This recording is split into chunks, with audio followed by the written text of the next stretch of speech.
अध्याय 76 talent enhancement plan. आग का गड्ढा 10 घंटे से भी ज्यादा समय तक जलता रहा।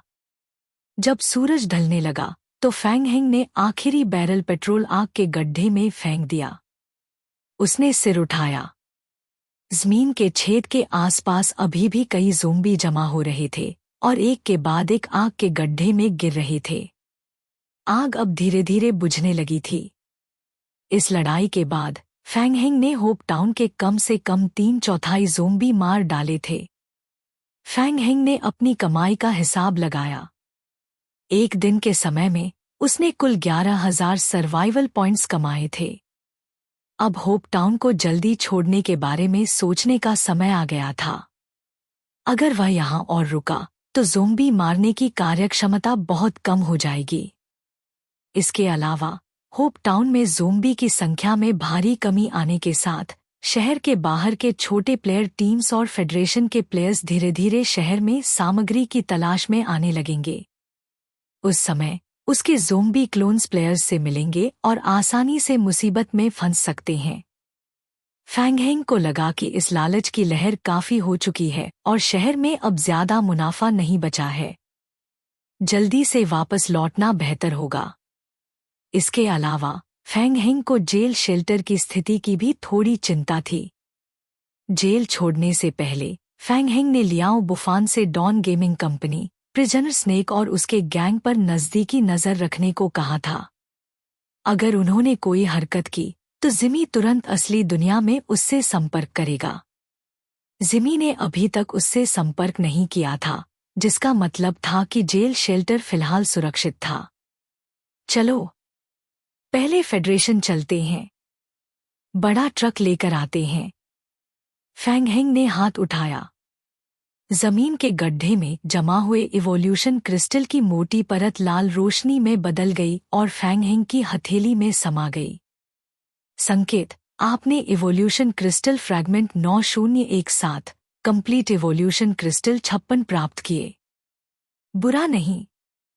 Bang bang bang. Complete evolution crystal Fang Heng की हथेली में एक के बाद एक फट गए। लाल धुएं के गुबार फैंग हेंग की हथेली में समा गए। 30 से ज्यादा कंप्लीट इवोल्यूशन क्रिस्टल को अवशोषित करने के बाद फैंग हेंग का लेवल आखिरकार लेवल 10 तक पहुंच गया। संकेत, आपका लेवल 10 तक बढ़ गया है। संकेत, आपके टैलेंट स्किल के कारण आपको अतिरिक्त 10 ज़ोंबी क्लोन्स मिले हैं। संकेत, आप लेवल 10 तक पहुंच गए हैं। आप गेम में एक व्यक्तिगत टैलेंट एनहांसमेंट प्लान ढूंढ सकते हैं और टैलेंट एनहांसमेंट पूरा कर सकते हैं। संकेत, केवल जब प्लेयर लेवल 10 पर होगा तभी टैलेंट एनहांसमेंट पूरा किया जा सकता है। यहाँ आ गया टैलेंट एनहांसमेंट। फैंग हेंग की आंखें चमक उठीं। किंग ऑफ गॉड्स गेम की खास सेटिंग्स। गेम में सभी प्लेयर्स जो लेवल 10 तक पहुंचते हैं उन्हें अपना पहला टैलेंट एनहांसमेंट मिलता है। अगर वे खुद को एनहांस करना चाहते हैं तो उन्हें पहले एक एनहांसमेंट प्लान ढूंढना होगा। टैलेंट एनहांसमेंट प्लान हर प्लेयर के टैलेंट के लिए होता है और यह तीव्रता के अनुसार अलग अलग लेवल में भी बंटा होता है। जितना ऊंचा एनहांसमेंट प्लान का लेवल होगा, एनहांसमेंट रेंज उतनी ही ज्यादा होगी। एनहांसमेंट प्लान के लिए प्लेयर को हर गेम वर्ल्ड में एक मिशन ट्रिगर करना होगा और खुद ही उसे एक्सप्लोर करके प्राप्त करना होगा। केवल ज़ोंबी एपोकैलिप्स गेम के लिए औसत प्लेयर को केवल एपोकैलिप्स मर्चेंट की फेवरेबिलिटी को एक निश्चित स्तर तक बढ़ाना होता है ताकि वह उससे D से C+ लेवल का टैलेंट एनहांसमेंट प्लान प्राप्त कर सके। लेवल या उससे ऊंचे लेवल के टैलेंट एनहांसमेंट प्लान को प्राप्त करना बहुत मुश्किल हो जाता है। गेम की शुरुआत से अधिकांश प्लेयर्स केवल D से लेवल का टैलेंट एनहांसमेंट प्लान ढूंढ पाए हैं। केवल फेडरेशन जैसे सुपर लार्ज ऑर्गेनाइजेशन के पास लेवल या यहाँ तक कि लेवल के टैलेंट एनहांसमेंट प्लान को ढूंढने का मौका होता है। फेडरेशन द्वारा हर साल जारी किए गए डेटा के अनुसार हर साल tier 1 level talent enhancement plan को पूरा करने वाले प्लेयर्स की संख्या 10 से कम होती है। फैंग हेंग के शरीर के मूल मालिक को एक B+ level enhanced transformation plan मिला था। विशेष अतिरिक्त एट्रीब्यूट्स ने ज़ोंबी क्लोन्स को अतिरिक्त एट्रीब्यूट एनहांसमेंट और रिजनरेशन टाइम में कमी दी, साथ ही ज़ोंबी क्लोन्स की मूवमेंट स्पीड में थोड़ी वृद्धि हुई। इसके अलावा प्लेयर्स केवल लेवल 10 पर होने पर ही पहला टैलेंट एनहांसमेंट जागृत और पूरा कर सकते हैं। अगर कोई प्लेयर लेवल 10 से ऊपर हो गया है और उसने एनहांसमेंट पूरा नहीं किया है, तो पहला एनहांसमेंट का मौका बर्बाद हो जाएगा। फैंग हेंग ने सिर झुकाकर सोचा। टैलेंट एनहांसमेंट निश्चित रूप से जरूरी है।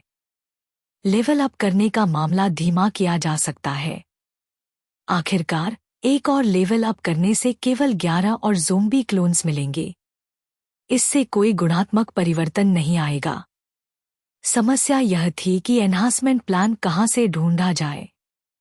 मिल गया। Phoenix sound gaming company. एक बड़े पैमाने की गेमिंग कंपनी के रूप में फीनिक्स साउंड गेमिंग कंपनी ने ज़ोंबी एपोकैलिप्स डिस्ट्रिक्ट 6 के सर्वर में एक सुपर लार्ज शेल्टर स्थापित किया था। यह डिस्ट्रिक्ट 6 की टॉप 10 फोर्सेज में चौथे स्थान पर थी।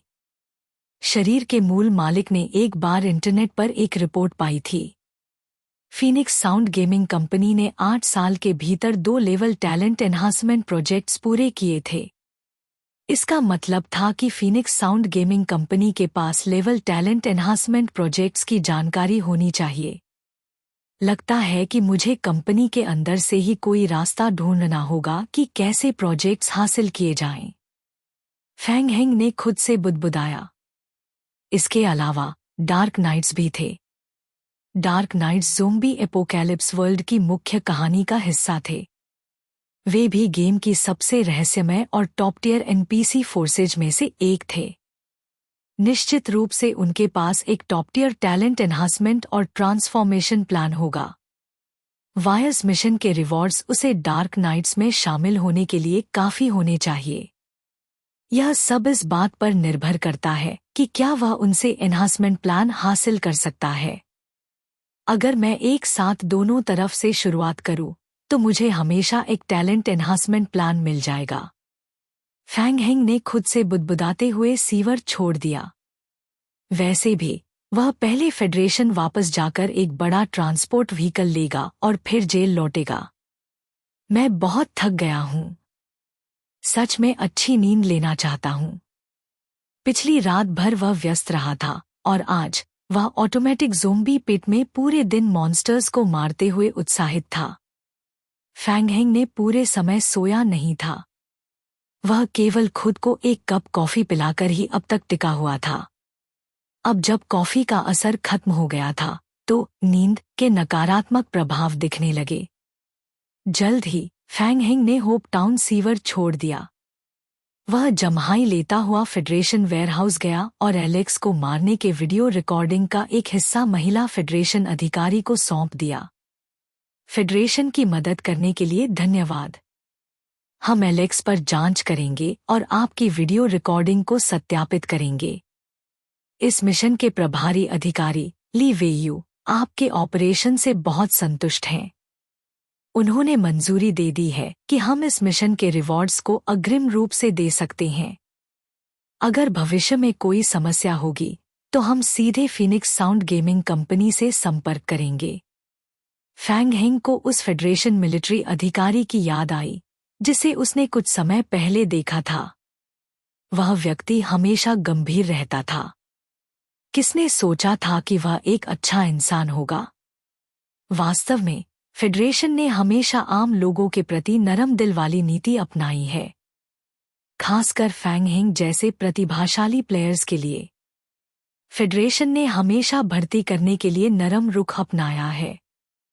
भले ही दूसरा पक्ष ऑफर स्वीकार करने के लिए तैयार न हो, फेडरेशन उसे मजबूर नहीं करेगा। वे जो चाहते हैं वह है शांति और सहयोग। फेडरेशन को higher tier king of gods games में और ज्यादा मेहनत करने की जरूरत है। वहां प्रतिस्पर्धा और भी क्रूर है। उनके लिए वह मुख्य युद्ध क्षेत्र है।